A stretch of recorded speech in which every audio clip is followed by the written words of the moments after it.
Hello everyone, आज हम लोग सॉल्व करेंगे एक्सरसाइज 5.2 का क्वेश्चन 16। क्वेश्चन 16 है क्या? Determine the arithmetic progression whose third term is 16 and the seventh term exceed the fifth term by 12। आपको एक अर्थमेटिक प्रोग्रेशन बताना है जिसका थर्ड टर्म 16 है और उसका जो सेवेंथ टर्म है उसके फिफ्थ टर्म से 12 ज़्यादा है। अब आते हैं इसके सॉल्यूशन पे। सॉल्यूशन में लिखेंगे गिवन दैट, गिवन क्या है, इसका जो तीसरा टर्म है वो कितना है 16, यानी a3 इक्वल्स टू कितना है 16 और a3 की वैल्यू क्या होती है a प्लस 2d। इसको हम लोग बनाएंगे इक्वेशन 1 और उसके अलावा क्या दिया गया है कि जो सेवेंथ टर्म है वो फिफ्थ टर्म से 12 ज़्यादा है, यानी a7 minus a5 equals to कितना 12। ठीक है, तो यहाँ पे a7 की वैल्यू पुट करेंगे या यहाँ पे लिख भी देंगे आल्सो गिवन।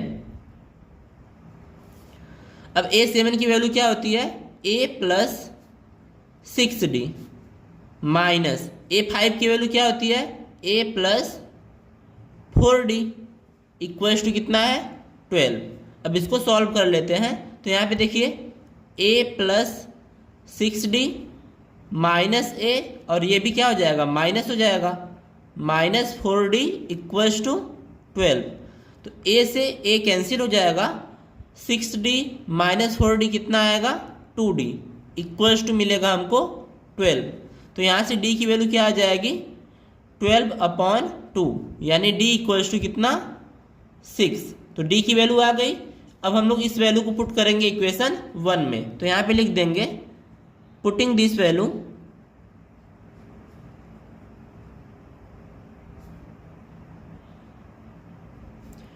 in equation 1।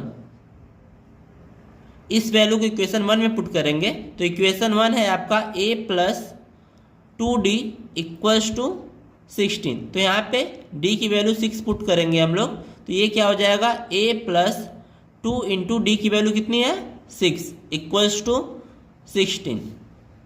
तो a प्लस ये हो जाएगा आपका 12 इक्वल्स टू कितना मिलेगा 16।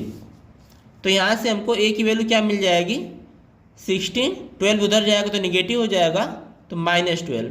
तो a की वैल्यू क्या मिली 4। हमको a और d की वैल्यू पता चल गई। अब हम लोग AP भी निकाल सकते हैं, तो यहाँ पे लिखेंगे then first term of AP a equals to कितना मिला हमको 4। ऐसे ही सेकेंड टर्म क्या हो जाएगा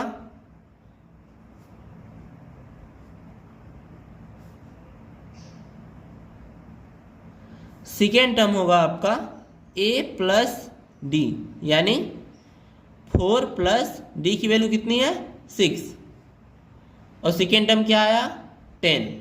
ऐसे ही थर्ड टर्म निकालेंगे हम लोग, तो थर्ड टर्म क्या होगा a प्लस 2d, यानी ये तो पहले से पता था 16। अब हम लोग 3 टर्म निकाल लिए, आप चाहें तो चौथा भी निकाल सकते हैं बट जरूरी नहीं है। तो यहां से लिख देंगे देयरफॉर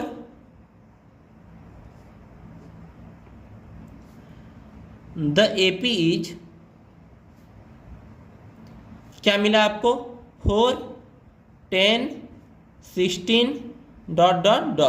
और ये हमारा फाइनल आंसर होगा।